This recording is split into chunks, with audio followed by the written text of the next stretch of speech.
Subscribe कीजिए SK sir mathematics को और साथ में बेल आइकन को दबाना मत भूलिए सबसे पहले मेरे वीडियो देखने के लिए।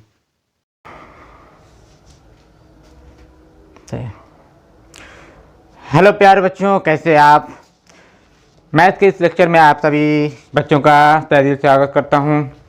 तो बच्चों, पिछले दो लेक्चर में हमने टेंजेंट फंक्शन और कार्टेंजेंट फंक्शन के बारे में पूरे विस्तार से अध्ययन किया था। अब उसी लेक्चर को आगे बढ़ाते हुए आज हम लोग प्रश्नावली 2.1 इसको हल करने जा रहे हैं। तो चलिए शुरुआत करते हैं 2.1 प्रश्नावली। और ये वीडियो बेसिक एनसीईआरटी की किताब से बनाया जा रहा है। एनसीईआरटी प्रश्नावली है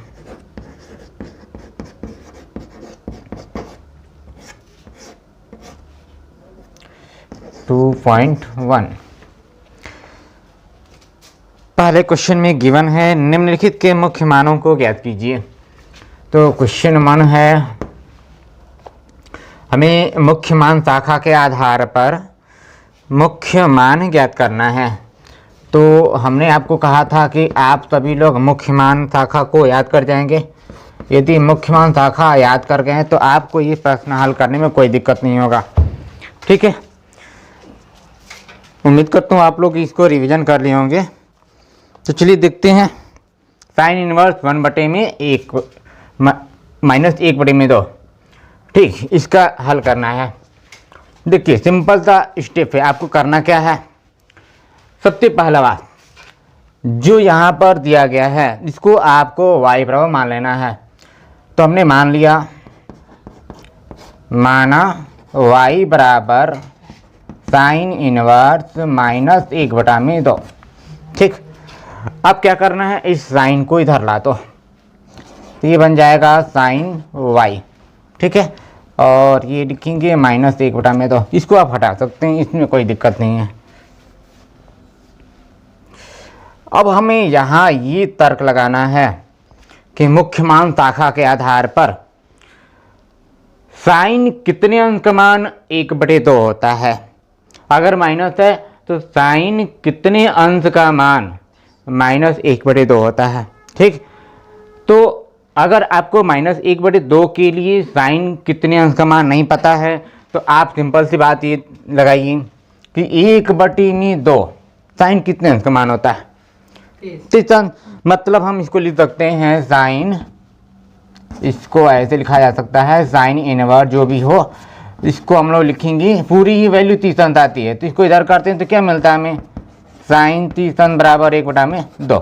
ठीक है, यदि हम इस पूरे मान के लिए y की जो वैल्यू देखते हैं वो उस मुख्य मान शाखा के अंतर्गत आता हो तो आप लोगों ने पढ़ा था इस साइन इनवर्स का मुख्य मान शाखा कहाँ से कहाँ तक था, -π/2 का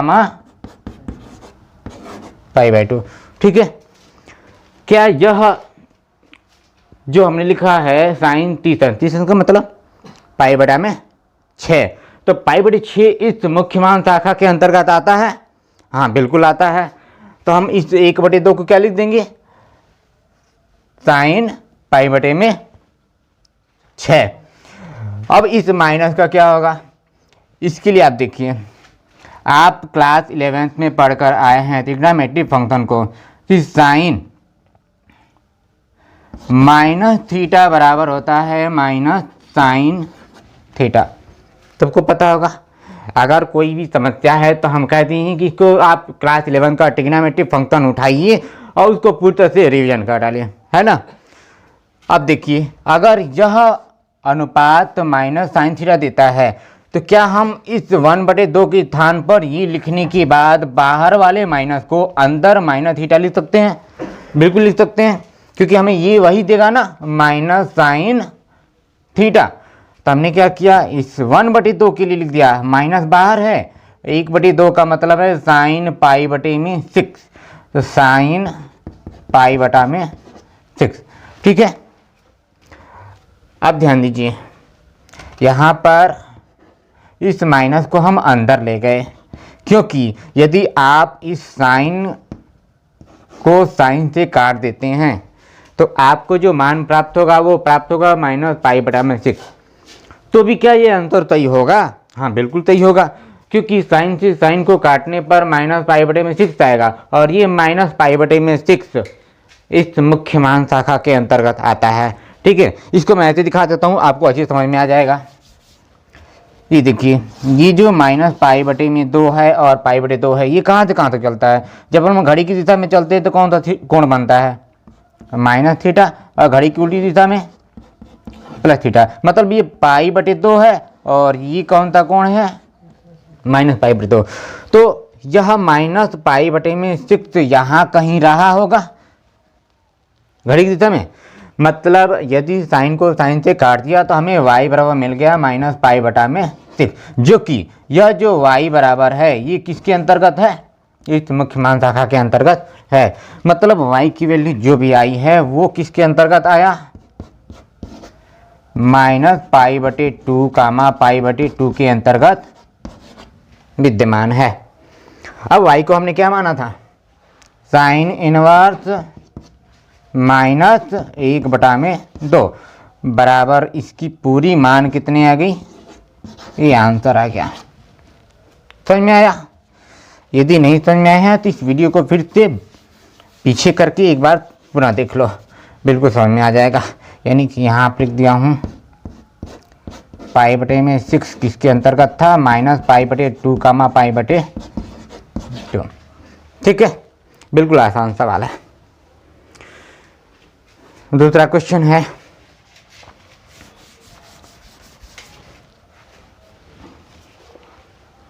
क्वेश्चन नंबर 2, cos इनवर्स वर्गमूल 3/2। इससे हमें सॉल्व करना है। ये भी बिल्कुल आसान सवाल है।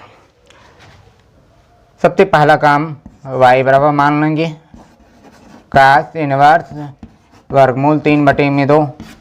ठीक, फिर इस कास को इधर ला देंगे, cos y बराबर वर्गमूल 3/2। अब याद कीजिए, आपको पता होगा cos इनवर्स का परिसर किसके अंतर्गत था, यानी उसका मुख्य मान शाखा क्या था? पढ़ा होगा आपने।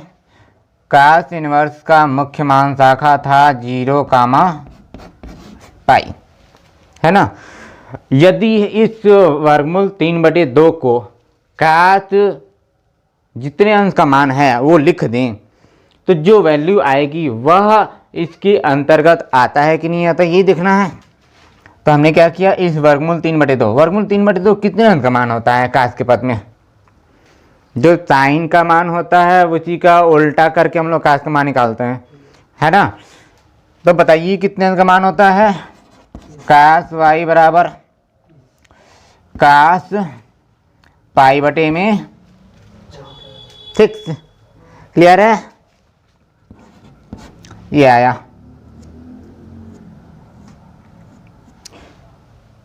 π/6 नहीं होगा, π/3 होगा। ठीक है, ध्यान रखिएगा आप लोग, क्योंकि साइन π/6 की वैल्यू है 1/2। तो ये क्या गलत लिखी, यहाँ पर गलत हो गया, वीडियो फिर से करना पड़ेगा। ठीक है, देखिए साइन π/6 का मतलब साइन 30 डिग्री, तो साइन 30 डिग्री की वैल्यू कितनी थी? 1/2। अब इसी का आप रिवर्स करते हैं, यानी कि यहाँ पर π/3 करते हैं तो cos की वैल्यू 1/2 होती है। ठीक है, इस प्रकार से यहाँ पर ये π/3 जो है वो π/3 नहीं होगा बल्कि π/6 होगा। ठीक, अगर नहीं आता है तो आप बिल्कुल सिंपल सा स्टेप अपनाइए। साइन जितने भी अंश के मान लिखते हैं उन सभी मानों को ऐसे पलट दीजिए, सब किसके मान हो जाते हैं? cos के हो जाते हैं। ठीक, अच्छा यहाँ पर देखिए, अब ये π/6 इस 0, π मुख्य मान शाखा के अंतर्गत आता है कि नहीं आता है? तो आंसर है बिल्कुल आता है, यानी कि π/6 जो है वो 0,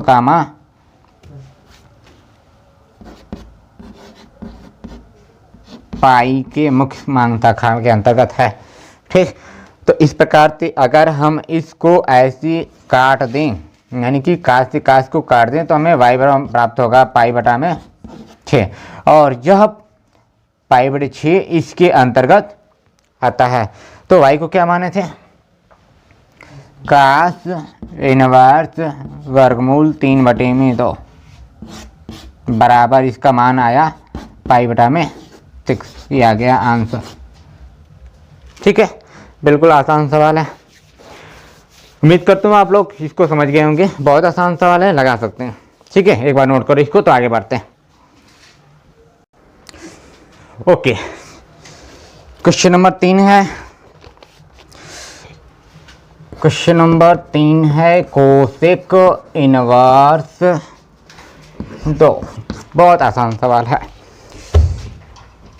यदि हम इसका व्युत्क्रम करके लगाना चाहें तो आप लोगों को पता होगा कि अच्छा, यहाँ पर लिखते हैं पहले, y बराबर इसको मान लेंगे कोसेक इनवर्स 2। अब कोसेक को इधर ला दीजिए, कोसेक y बराबर 2। अब यहाँ से हमारे पास 2 ऑप्शन हैं। पहला ये है कि हम ये देखें कि यहाँ कोसेक के पद में कितने अंक की वैल्यू 2 होती है, और दूसरा तरीका कोसेक y को ट्रिग्नोमेट्रिक फंक्शन के सूत्र से यदि हम व्युत्क्रम अनुपात में बदल दें, यानी व्युत्क्रम सूत्र में बदल दें, तो हमें साइन मिलेगा। तो उस साइन के आधार पर इसको हल कर सकते हैं बदल करके। मैं 2 स्टेप दिखाता हूँ दोनों का। सबसे पहला चीज़, यहाँ पर हम ये देखते हैं कि ये कितने अंश का मान, कोसेक के पद में कितने अंश का मान 2 होता है। तो बिल्कुल सिंपल है, अगर नहीं पता है तो देखिए पता कर लीजिए आप, बहुत आसान सा है। आप जानते हैं कोसेक x बराबर 1 बटे में साइन x, है ना।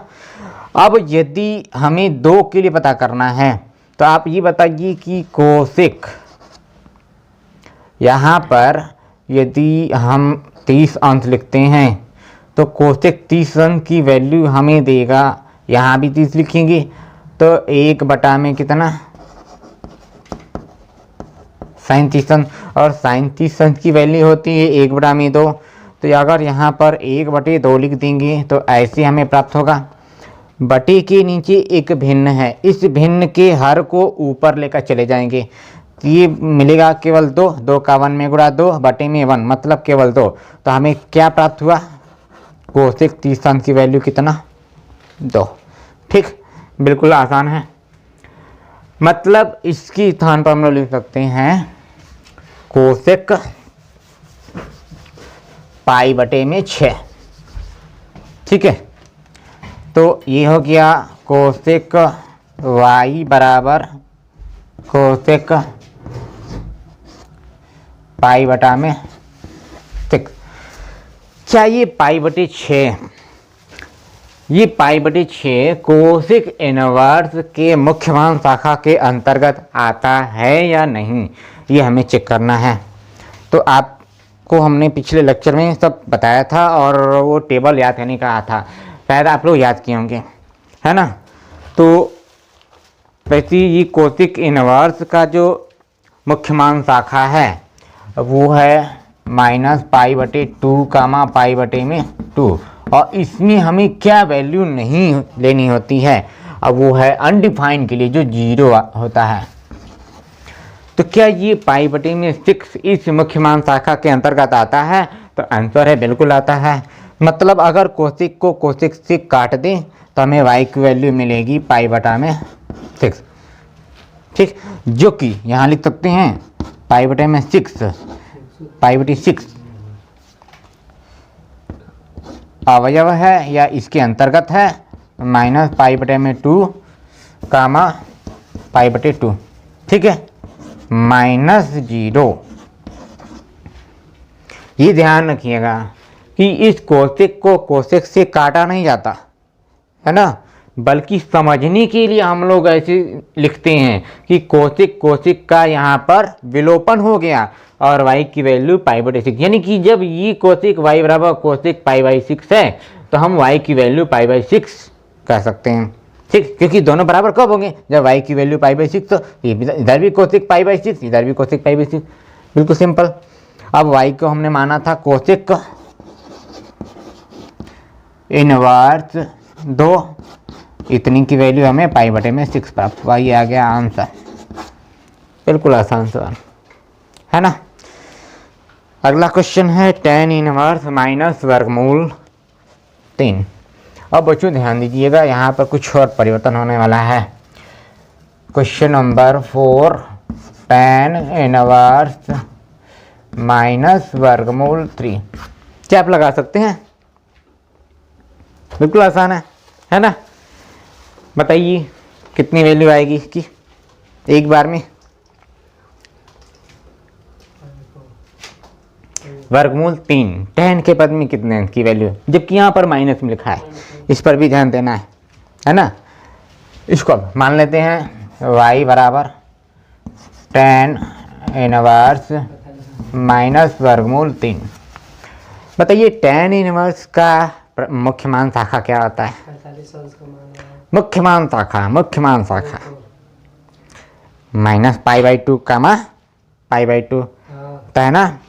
तो क्या अगर हम इसको वर्गमूल 3 जो है उसकी वैल्यू लिख देंगे तो वो मुख्य मान शाखा के अंतर्गत होगा कि नहीं होगा, ये देखना है। तो देखिए क्या करना है, इसको मैं इधर लाता हूँ, tan y बराबर माइनस वर्गमूल 3।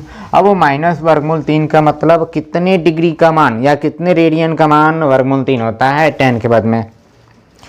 हमने इसका तरीका बताया था याद करने का, हमें बताया था वर्गमूल 3 है ना, और इसका व्युत्क्रम में क्या होता है, ऐसे देखिए वर्गमूल 3 और 1 में वर्गमूल 3। अगर यहाँ पर 60 लिखते हैं और यहाँ पर 30 लिखते हैं तो दोनों में कम या अधिक कौन है?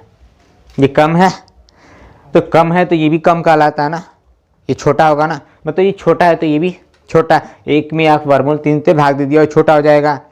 60 में ये अधिक है, वर्गमूल 3 अपने आप में अधिक है, इसकी जो भी वर्गमूल या वर्ग निकलेगी वो 1 पॉइंट कुछ भी निकलता है, 1.732 निकलता है ना। इस प्रकार से जो अधिक है उसको अधिक लेते हैं, कम वाले को कम लेते हैं। इसका मतलब कि वर्गमूल 3 किसका मान है? 60 का। और 60 को रेडियन में क्या बोलते हैं? 1π/3। ठीक है, तो यहाँ लिख सकते हैं माइनस बाहर रखा tan π/3। समझ में आ रहा है बच्चों? है ना। ठीक है, अब देखिए क्या ये π/3 tan इनवर्स के इस मुख्य मान शाखा के अंतर्गत आता है क्या? ये ना इसका मुख्य मान शाखा नहीं है, नहीं आता है क्या? सोच समझ के बताइएगा। π/3 इसके अंतर्गत नहीं आता है। देखिए कैसे आता है, दिखाता हूं। यह रहा इसका प्लस पाई से -π/3। π/2 का मतलब यहाँ पर π/2 है, -π/2 यहाँ पर है। तो बताइए π/3 कहाँ पर होगा? मतलब इसके अंदर आया कि नहीं आया? आया ना। इसका मतलब हमें तो -π/3 प्राप्त हो रहा है, क्योंकि हम tan से tan को हटा देंगे तो y की वैल्यू -π/3। तो क्या -π/3 इसके अंतर्गत है? बिल्कुल अलाई करता है। इसका मतलब यहाँ y की वैल्यू आ गई -π/3, और ये -π/3 यहाँ लिख सकते हैं इसके बारे में कि -π/3 किसके अंतर्गत आता है? -π/2 π/2। बिल्कुल सिंपल सा सवाल है। अब y को क्या माने थे? tan इनवर्स माइनस वर्गमूल 3 बराबर, इसकी वैल्यू मिली हमें -π/3। आ गया आंसर। ठीक है, बिल्कुल आसान है।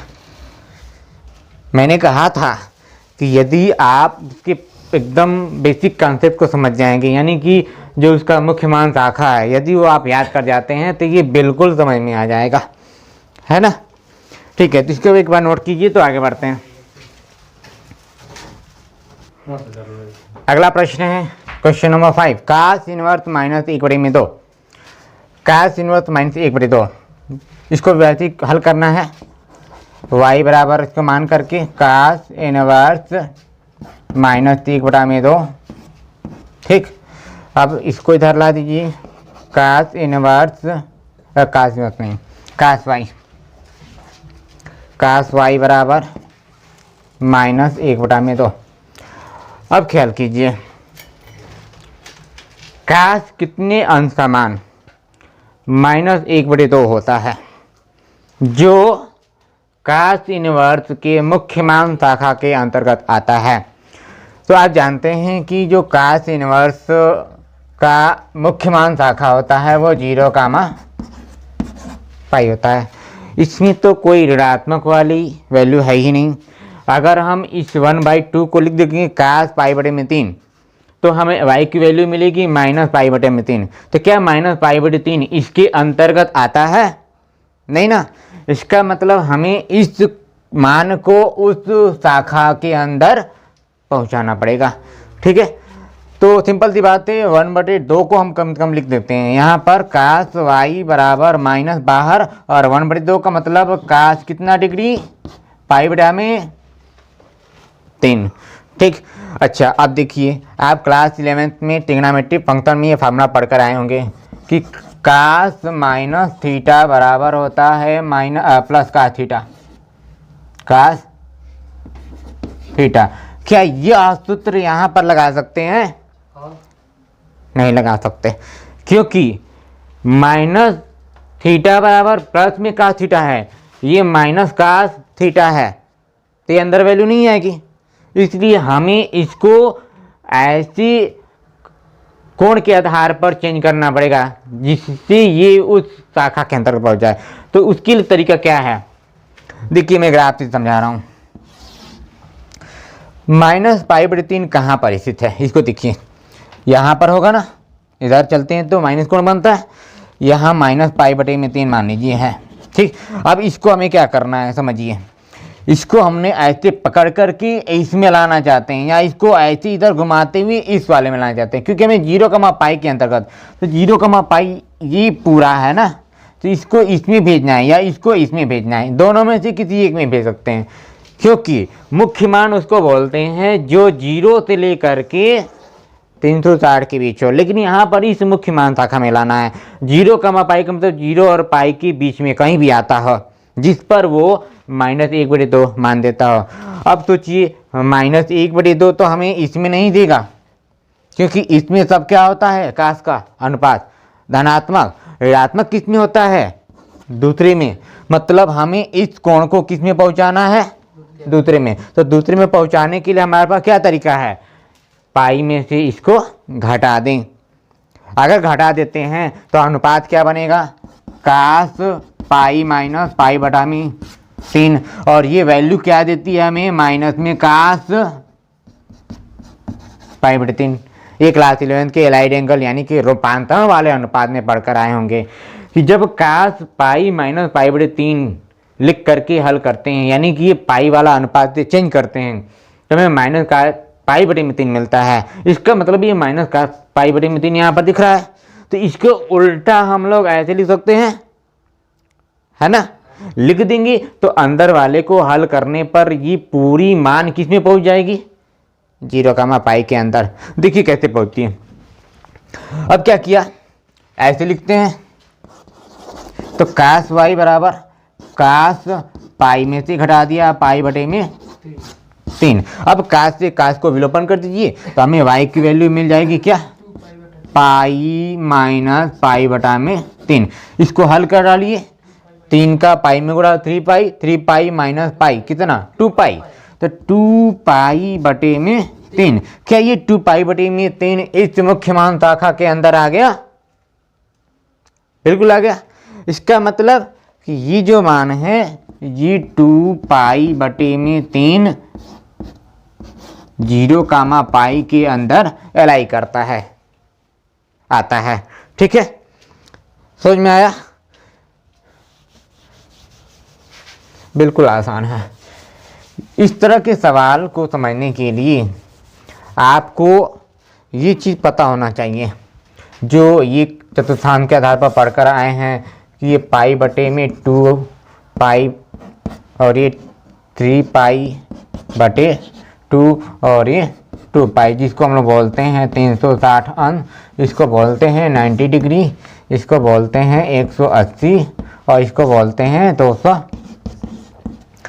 इस प्रकार के हम लोगों ने अनुपात पढ़े थे, रूपांतरण के अनुपात, यानी कि इधर चलते हैं तो माइनस, इधर चलते हैं तो प्लस, यानी कि इस चतुर्थांश में 90 माइनस थीटा होता है, इसमें 90 प्लस थीटा, इसमें 180 माइनस थीटा और इस वाले में 180 प्लस थीटा। इस वाले अनुपात से इसमें कितना होता है 270 माइनस थीटा और इधर चलते हैं तो 270 प्लस थीटा, और 360 के आधार पर इसमें n गुणे 360 माइनस थीटा होता है और n गुणे 360 प्लस थीटा होता है। तीसरा चीज 2 पाई, यहाँ 0 अंश भी तो होता है, मतलब माइनस थीटा का भी अनुपात लिया जाता है। ठीक, ये आप क्लास 11 के ट्रिग्नोमेट्री फंक्शन में पढ़े होंगे, अगर नहीं पढ़ी हैं तो मैं क्लास 11 की वीडियो में डाल दूंगा, आप वहाँ से देख सकते हैं। ठीक है, तो ठीक है प्यारे बच्चों, इसको नोट करते हैं। इसके बाद इस प्रकार के और भी प्रश्न हैं, वो आप बिल्कुल इसी तरह से हल करेंगे। अब तक जो भी इसमें क्वेश्चन है 1 से लेकर के इसमें आप क्वेश्चन देख रहे हैं क्वेश्चन 10 तक, ये पूरी तरह से इतने में ही काम चल जाएगा। 2 प्रकार के क्वेश्चन था, पहला जो डायरेक्ट उस मुख्य मान शाखा के अंतर्गत आ जाता था, दूसरा जब वो मुख्य मान शाखा के अंतर्गत नहीं आता है तो उस मुख्य मान शाखा में जो अधिकतम है, जैसे यहाँ पर अभी देखे हैं 0, पाई, तो इसमें 0 बड़ा है कि पाई बड़ा है, पाई। तो हमने क्या किया, इस मान को जो इसके अंतर्गत नहीं आ रहा था, कौन सा, माइनस पाई बटे में 3, इसको हमने क्या किया, पाई में से घटा दिया, जिससे ये उस मुख्य मान शाखा के अंदर पहुंच गया। ये किसके अंतर्गत आ गया, 0, पाई। ठीक है, तो उम्मीद करता हूँ आप उसको भी लगा सकते हैं। बिल्कुल, अगर कोई डाउट होती है तो आप कमेंट सेक्शन में मिलकर जरूर बताएं। ठीक है, तो नोट कर लीजिए, आगे बढ़ते हैं। अब इसके बाद प्यारे बच्चों, इसमें क्वेश्चन नंबर 6 से लेकर के क्वेश्चन नंबर 10 तक आप इसी प्रकार से लगाएंगे। वो सभी प्रश्न इसी तरह से हैं, जो 2 प्रकार से ही हैं उसको आप लगा लेंगे बिल्कुल। ठीक है, अब देखते हैं क्वेश्चन नंबर 11। ये भी बिल्कुल सरल है, इसको भी हल करना आसान है। देखिए, सबसे पहले आप तो ये देखिए कि इन तीनों के मुख्य मान शाखा क्या है। tan इनवर्स और sin इनवर्स के मुख्य मान शाखा एक जैसे होते हैं। tan इनवर्स का मुख्य मान शाखा है -π/2 π/2, ठीक। और sin इनवर्स इसका भी मुख्य मान शाखा -π/2 से π/2 है। cos इनवर्स का मुख्य मान शाखा 0, पाई। इसके अंतर्गत हमें हल करना है, तो देखिए कैसे करेंगे। सबसे पहले तो आप ये जानते हैं, इसको आप रफ काम पर हल करके निकाल सकते हैं। तो यहाँ मैं इसी में ले लेता हूँ। आपको पता है tan इनवर्स 1, इसको अगर हम y बराबर माने या x बराबर, तो मान लिया यहाँ पर x बराबर tan इनवर्स 1, इसको इधर लाएंगे tan इनवर्स x बराबर 1। अब ये 1 कितने डिग्री के लिए मान देता है तो ये आपको पता है, वो होता है tan इनवर्स, अच्छा यहाँ पर tan x होगा, tan x बराबर, इसको लिख सकते हैं tan इनवर्स tan π/4। यह π/4 इस मुख्य मान शाखा के अंतर्गत आता है। हाँ, तो बिल्कुल आता है। तो क्या करेंगे, इसको लिख देंगे। लिखने के बाद अगर इसको आप विलोपन कर देंगे तो x बराबर पाई बटे में 4, और x को हमने माना था tan इनवर्स 1, तो ये आएगा पाई बटे में 4। ठीक है, जो कि ये पाई बटे में 4 किसके अंतर्गत है, माइनस पाई बटे 2 से पाई बटे 2। पहला ये हल हो गया। ठीक, दूसरा इसको मान लिया y, y बराबर कास इनवर्स माइनस 1/2। इसको आप हल करके आए हैं अभी अभी। इसको इधर लाएंगे, कास y बराबर माइनस 1/2। अभी हमने निकाला था, आपको पता होगा, कास y बराबर इसको लिख सकते हैं माइनस में कास पाई बटा में 3, या इसको अंदर ले जा करके हमने इसको हल किया था और पाई में से घटा कर लिखा था, है ना। मतलब कि ये लिख सकते हैं कास y बराबर कास पाई माइनस पाई बटा में 3। अब कास का कास से विलोपन हो जाएगा तो y बराबर आएगा, इसको हल कर लेंगे, पाई यानी कि 3 पाई माइनस पाई, ये 2 पाई बटे में 3, और ये जो 2 पाई बटे में 3 है वो इस मुख्य मान शाखा के अंदर आता है। ठीक, अब यहाँ से y को हमने माना था कास इनवर्स माइनस 1/2, तो कास इनवर्स माइनस 1/2 बराबर 2 पाई बटे में 3, जो कि ये 2 पाई बटे में 3 माइनस 0 पाई के अंतर्गत आता है। ठीक है, अच्छा यहाँ पर देखते हैं, इसको हटा देता हूँ।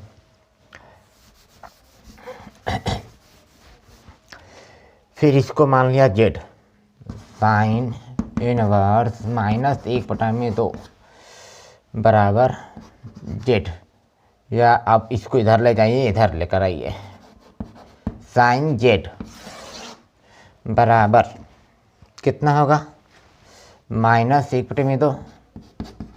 अब 1/2 कितने डिग्री के लिए हमें वैल्यू देगा, तो आंसर है 1/2 के लिए हम लिख रहे हैं और माइनस को बाहर रखते हैं, अंतर बाद में ले जाकर के इसको हल कर लेंगे। तो साइन z बराबर माइनस साइन, इसको लिख सकते हैं पाई बटा में 6। ठीक, इसको अंदर ले जा सकते हैं।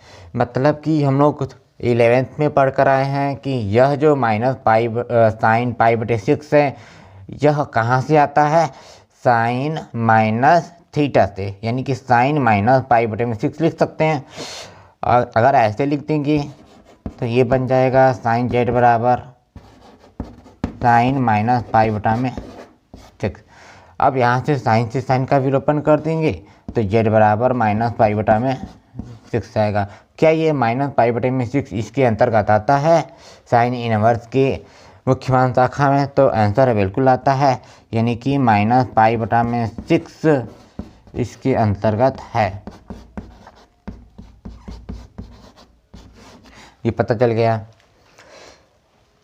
z को हमने माना था साइन इनवर्स माइनस 1/2 और इतने बराबर हमें माइनस पाई बटे 6 प्राप्त हुआ है। ठीक, ये ध्यान रखिएगा कि यहाँ पर हम जो tan को tan से काट रहे हैं, ये काटा नहीं जाता है, बल्कि समझने के लिए जानते हैं कि यह दोनों तभी बराबर होंगे जब यहाँ x का मान पाई बटे में 4 हो। इसलिए हमने tan को tan के साथ छोड़ दिया, मतलब tan का tan के साथ विलोपन कर दिया और x की वैल्यू पाई बटे में 4 लिख दिया। ठीक, इसको काटा नहीं जाएगा। अब ये मान सारे रखते हैं हम, तो जो हमने लिया था उसको यहाँ पर लिख देते हैं। tan इनवर्स 1 कितना होगा, क्या माने थे, x, तो ये बन जाएगा x plus y plus z। अब इसमें मान रख दीजिए जो हमने माना था। तो x की वैल्यू आई है पाई बटे में 4 प्लस y की वैल्यू 2 पाई बटे 3 माइनस वो पाई बटे में 6, यानी कि ये प्लस और वो माइनस माइनस।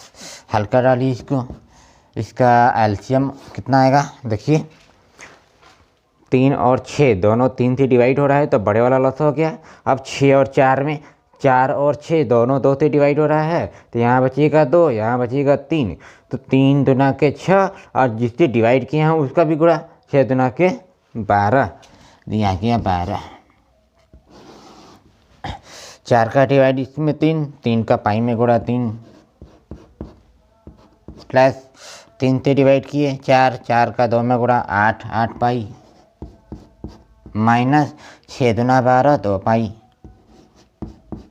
ठीक है, ये आंसर आएगा फाइनल 8 और 3 11, 11 में से 2 घटा दीजिए 9 पाई, 9 पाई बटे में 12। इसको डिवाइड करेंगे तो 3 3 के 9 पाई बटे में 3 चौका 12।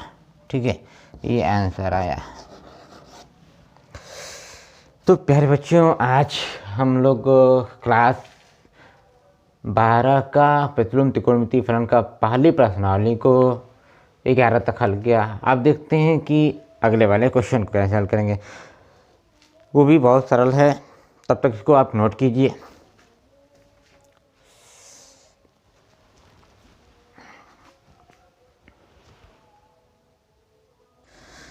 ओके प्यारे बच्चों, आप देखते हैं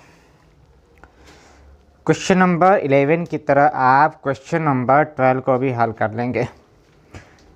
बिल्कुल वैसे ही हल करना है। इसमें कास इनवर्स है और साइन इनवर्स है, यानी कि कास इनवर्स के मुख्य मान शाखा ले लें और साइन इनवर्स के मुख्य मान शाखा ले लें।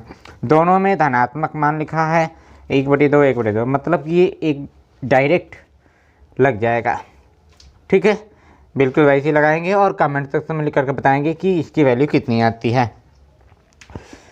अब क्वेश्चन नंबर 13 में लिखा है, कुछ बहुविकल्पी प्रश्न लिखा है, साइन इनवर्स x बराबर y।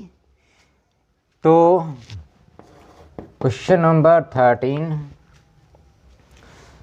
साइन इनवर्स x बराबर y, तब कुछ विकल्प दिए हैं,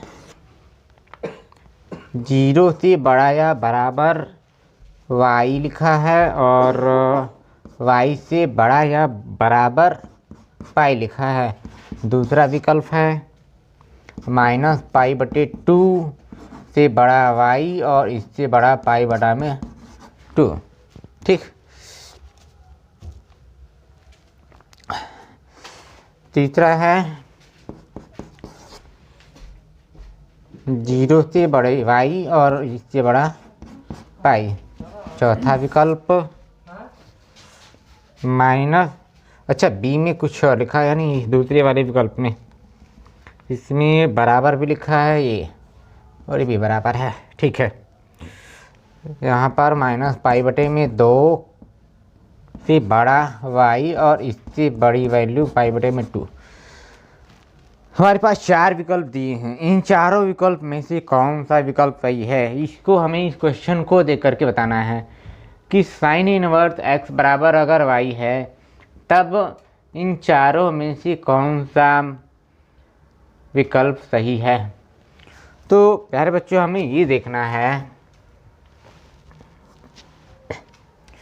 कि साइन इनवर्स x बराबर y कब होगा, जब साइन इनवर्स x का मुख्य मान शाखा आपने पढ़ कर आया हो ना, अभी इसको देखे थे। साइन इनवर्स x का मुख्य मान शाखा किसके अंतर्गत आता है, वो है -π/2 से π/2। तो बिल्कुल सिंपल सा जवाब है।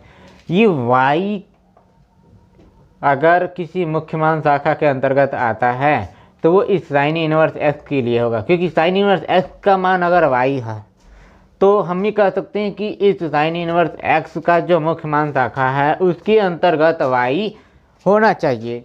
मतलब यहाँ पर यह चौथा विकल्प सही है। ठीक, बिल्कुल आसान है, कर लेंगे ना। और अंतिम प्रश्न है क्वेश्चन नंबर 14। इसमें है ये तो उम्मीद करता हूँ आप लोग क्वेश्चन हल कर सकते हैं। इसमें भी विकल्प वाला सवाल है, यानी को दिखा देता हूँ।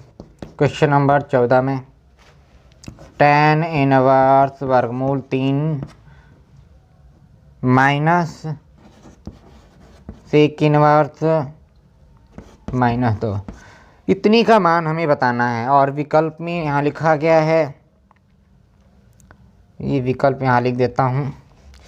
यहाँ पर पहला ए लिखा है पाई, बी ऑप्शन है -पाई/3, सी ऑप्शन है पाई/3 और डी ऑप्शन है 2पाई/3।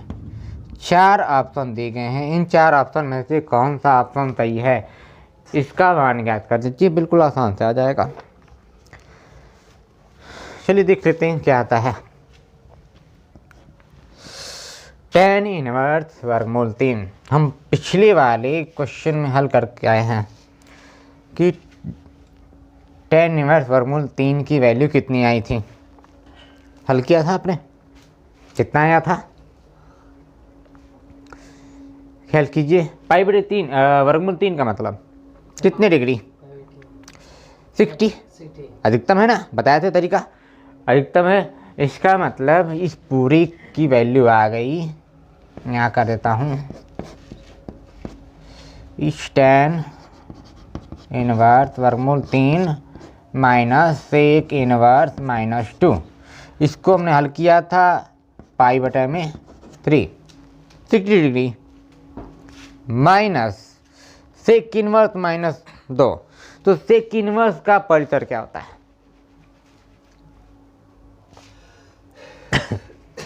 टेबल याद किए होंगे, है ना।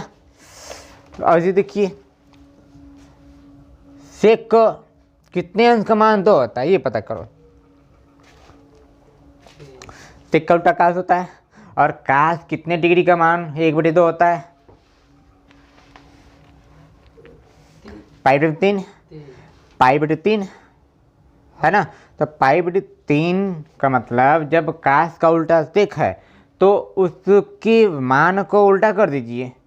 कास पाई/3 की वैल्यू 1/2, तो उसको उल्टा करेंगी तो सेक का मान आएगा, है ना। मतलब आ जाएगा कितना, वही वैल्यू देगा हमें। तो यहाँ ऐसे भी लिख सकते हैं। अच्छा हल कर लेते हैं। यहाँ पर देखिए, इसको y बराबर मान लिया सेक इनवर्स -2, इधर आ गया सेक y बराबर -2। अब 2 के लिए हम कितने डिग्री के लिए लिख सकते हैं सेक के पद में, पता कर लीजिए। देखिए ऐसे कास थीटा बराबर होता है 1/में सेक थीटा। अगर थीटा की वैल्यू हमने लिख दिया पाई/3, अच्छा इसको उल्टा करेंगे ना, तब सेक थीटा का मान पता करना है। तो सेक थीटा बराबर 1/में कास थीटा, ये तरीका है। अगर आपको मान नहीं याद रहेंगे तो बिल्कुल ऐसे हल कर लेंगे। थीटा की वैल्यू हमने लिख दिया पाई/3, सेक पाई/3 बराबर 1/में, यहाँ पर भी कास पाई/3। ठीक, तो कास पाई/3 का मान होता है कितना, 1/2। 1/2 को ऊपर लेकर चले जाएंगे तो ये मिलेगा हमें ऐसे, और 2 ऊपर जा कर के 2 बनेगा, मतलब सेक पाई/3 का मान 2 होगा। ठीक, अगर हम यहाँ लिख देते हैं सेक पाई/3 में माइनस बाहर और सेक पाई/में लिख दिया 3, तो क्या यह सेक से सेक को विलुप्त करने पर y की वैल्यू जो -पाई/3 आएगा, वह मान सेक इनवर्स के मुख्य मान शाखा के अंतर्गत आएगा? सेक इनवर्स के मुख्य मान शाखा के अंतर्गत आएगा या नहीं आएगा, ये हमें देखना है। तो हम जानते हैं कि सेक इनवर्स x का मुख्य मान शाखा 0, पाई होता है, लेकिन क्या नहीं होता है, किस वैल्यू पर अनंत मिलता है? तो आंसर है पाई/2। इसमें से माइनस करके निकाला जाता है। तो 0, के अंतर्गत ये नहीं आ रहा है, तो हमें इसको पहचानना पड़ेगा।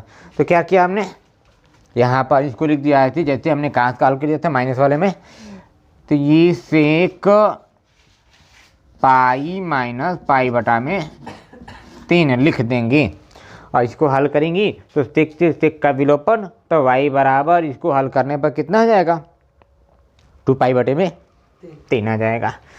तो यहाँ पर लिख देता हूँ माइनस, ये तो हमने अंदर लेके चला गया ना अच्छा ये माइनस है, माइनस 2, इस पूरी की वैल्यू हमें प्राप्त हुई है 2 पाई बटे में 3, 2 पाई बटे 3। समझ में आया? नहीं समझ में आया तो वीडियो पीछे करो और यहाँ से देख लो कैसे हल किए हैं। ठीक है, हल कर लेते हैं। हर बराबर है, सीधा काम करना है, पाई माइनस 2 पाई बटे में 3 बराबर कितना आएगा, ये आ गया आंसर। ठीक, तो प्यारे बच्चों उम्मीद करता हूँ कि ये आपको आज की जो क्लास में पढ़ाया गया वो बिल्कुल अच्छे से समझ में आया होगा। तो अगर आपको समझ में नहीं आया होगा तो आप बिल्कुल वीडियो को पीछे कीजिए और इसको 2-3 बार रिवीजन कीजिए, जिससे आपको अच्छी से समझ में आएगा।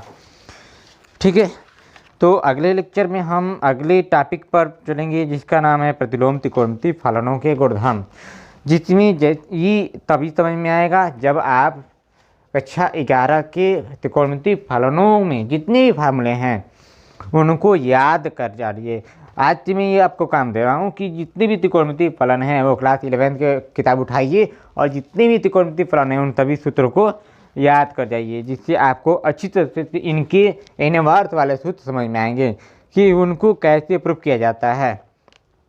ठीक है, तो अच्छा यहाँ पर जो आया है इसमें कौन सा विकल्प सही दिखाई दे रहा है, देखिए माइनस पाई बटे में 3 कौन सा यहाँ विकल्प लिखा हूँ। क्वेश्चन नंबर 14 का ए बी का मान देखो यहाँ आया है ना, बी वाला ऑप्शन करेक्ट है और आंसर में भी दिया गया है, आंसर बी वाला ऑप्शन सही है। ठीक है, और इस 13 वाले